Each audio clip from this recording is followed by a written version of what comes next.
moral de la religión? Bienvenidos a nuestro debate sobre la moral y la religión. Un mundo gobernado por la ética religiosa. Claro que sí. Y lo que se necesita aquí es que volvamos a la religión. A fin de cuentas, obviamente la moral depende de ella. Si queremos fomentar los valores morales y cívicos y lo que son los valores familiares tradicionales, tenemos que volver a la religión. Por eso es que se pide apoyar la enseñanza religiosa, porque es evidente que toda nuestra cultura está impregnada de lo que es el hecho religioso y esta no podía comprenderse sin saber qué es la religión. Por esto, para comprender bien el fenómeno religioso, tenemos que estudiarlos, ocupándonos de las creencias y prácticas religiosas en la sociedad. Por eso decimos que la religión da sentido a la existencia de las personas y una explicación del mundo, ya que tiene conocimientos sobre las divinidades, la naturaleza y el hombre, de manera que constituye lo que es el fundamento último de la realidad, convirtiendo esto en el criterio que organiza la vida pública y privada de una sociedad. Por eso, el único principio de la ordenación de la vida es la exigencia de obedecer la ley de Dios. Por esto, siendo así, la ética religiosa es una ampliación de lo sagrado de la vida cotidiana. Si la moral dependiera de la religión, esta última perdiera su carácter trascendental y su referencia exclusiva en lo sagrado. La ética religiosa no puede basarse en los principios morales de una sociedad, ya que si forma parte de la vida diaria va a perder su vinculación con lo que es estrictamente sagrado y se va a racionalizar. Si ella fuera la base de las normas que dirigen el comportamiento de las personas, esto supondría un principio de secularización, es decir, de tránsito de lo religioso a lo laico, lo cual no se somete a religión alguna y, como consecuencia, la separación de las sociedades con las instituciones religiosas.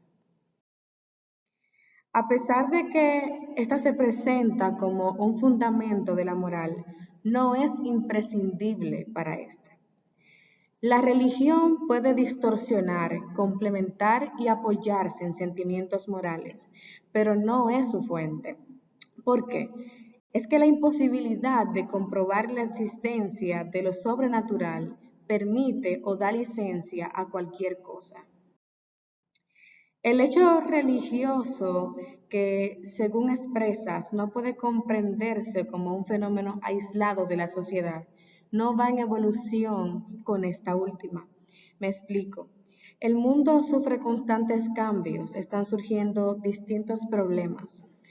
Y me pregunto, ¿puede la moral dar una solución a estos? O sea, si es una verdad absoluta, infalible y que no puede evolucionar, ¿cómo puede la Biblia dar solución a problemas actuales si solo se basa en problemas que vivieron los judíos? ¿Qué papel juegan los agnósticos, los ateos en el mundo de la ética religiosa? Porque se sobreentiende que debe haber igualdad y respeto cuando se dice amarás a tu prójimo como a ti mismo, de manera que no puede haber egocentrismo, pero ¿cómo no lo habrá si todos estamos gobernados por una ética religiosa? La teoría del mandamiento divino, ¿correcto o incorrecto? La conducta que mi Dios ordena es correcta, ya que mi Dios no me va a recomendar o no me va a guiar a que haga algo que es incorrecto. Además, mi Dios no nos obliga a obedecer sus mandatos, Él nos hizo libres, así es que podemos escoger entre aceptar o rechazar sus mandamientos. Así como nos dice Filipenses 1:27, solamente comportaos de una manera digna del Evangelio de Cristo, de modo que ya sea que vaya a veros o que permanezca ausente, pueda oír que vosotros estáis firmes en un mismo espíritu, luchando unánimes por la fe del Evangelio. A través de las Sagradas Escrituras, nos recuerda lo que espera de nosotros, aunque nos deje en libertad para que podamos obrar bien, pero la bondad de Dios corresponde a la perfección de su naturaleza. Dios es luz, y en él no hay ninguna tinieblas. Primera de Juan 1:5. Pero la perfección de la naturaleza de Dios es tan absoluta que no hay nada en ella que sea incompleta o defectuosa, ni nada que pueda hacerle añadido o mejorarla. Cuando nos dice, no matarás, nos está diciendo que si matamos actuamos en contra de aquello por los que nos creó, pues Él nos creó para amar, y que si vamos en contra de nuestra propia naturaleza, nos haremos daño a nosotros mismos y a los demás. Por eso es que las Sagradas Escrituras fueron inspiradas por Dios para hablarle al corazón del hombre en cualquier época. Yo como creyente, para mí es bueno lo que dice Dios que es bueno, y es malo lo que dice Dios que es malo. Por eso, debido a esto, el estudio de la Biblia es fundamental para conocer la voluntad de Dios. La teoría del mandamiento divino establece como principio fundamental de la ética religiosa la obediencia a las leyes o mandamientos de Dios. Estableces que lo moralmente correcto es lo que tu Dios ordena, pero ¿cómo sé que esa conducta es correcta si no sé si tu Dios es bueno? O digamos que Él la ordena porque simplemente es correcta, pero ¿quién estableció las conductas moralmente buenas y malas? ¿Cómo puedo saber que al cumplir esos mandamientos estaré comportándome correctamente si no sé si Dios los estableció por capricho suyo? Esa arbitrariedad hace que los mandamientos de Dios puedan ser incorrectos, pero correctos a la vez. ¿Por qué? Es que simplemente porque un ser natural, sobrenatural, mejor dicho, lo ordenó. Si Él me ordena que existe un deber de matar, ¿será correcto aunque le cause daño a los individuos? Esto simplemente hace que no haya una concepción absoluta sobre lo bueno y lo malo, porque todo depende de lo que dice o lo que dicte esa divinidad. Otra perspectiva en cuanto a esta teoría es suponer que Él las ordena porque son correctas, entonces hay un criterio de corrección e incorrección que se ha establecido antes, o sea, que es independiente a su voluntad. Según la Biblia, Él es el creador de todas las cosas. No ha existido nada antes de Él porque Él es el principio y el fin. Así que nuevamente los hace arbitrarios. Si no fuera así, entonces el origen de la moralidad fuera completamente extraño. Si se asume que lo moralmente correcto es independiente de su voluntad, entonces él solo aceptaría los 10 mandamientos como moralmente correctos, pero se supone que una divinidad como esta es el dueño de todo. Si no hay nada, ¿quién creó esta concepción? También tomamos en cuenta que los mandamientos no nos perjudican, es decir, la sociedad los ha establecido o los ha acogido como normas universales para que esta misma pueda existir. No obstante, la teoría solo defiende que ellos, o sea, los mandamientos, son correctos porque Dios los ha ordenado. Si hay un mandamiento que dice, no robarás independientemente de la existencia o inexistencia de Dios, se hubiera establecido que robar es incorrecto por asuntos de racionalidad. De manera que la moral no depende de la religión porque simplemente no es su base. El mundo en busca de propósitos y leyes naturales. ¿Sabes por qué la moral depende de la religión? Todo el mundo ha sido creado bajo un propósito de mis dioses. Todo en la naturaleza tiene un orden y un fin. ¿No ves cómo cae agua del cielo? Mis dioses la envían para que nos alimentemos, para que las plantas florezcan, para que los animales tengan vida. Tú tienes 2 brazos por si uno no te funciona, el otro cumple con esa función.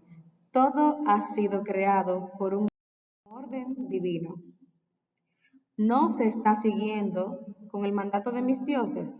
Entonces estás haciendo lo incorrecto. Nuestras constituciones humanas siguen un plan. Por eso debemos ser buenos, respetuosos, fieles. Por ejemplo, si tienes sexo y quedas embarazada, no puedes abortar porque naciste para procrear. Y si no cumples con ello, estás cometiendo un pecado. Todo está hecho para el hombre, en quien se ha depositado la capacidad racional para comprender el orden de las cosas. Así que solo debes seguir con esas directrices porque todo fue creado bajo la ley de Dios.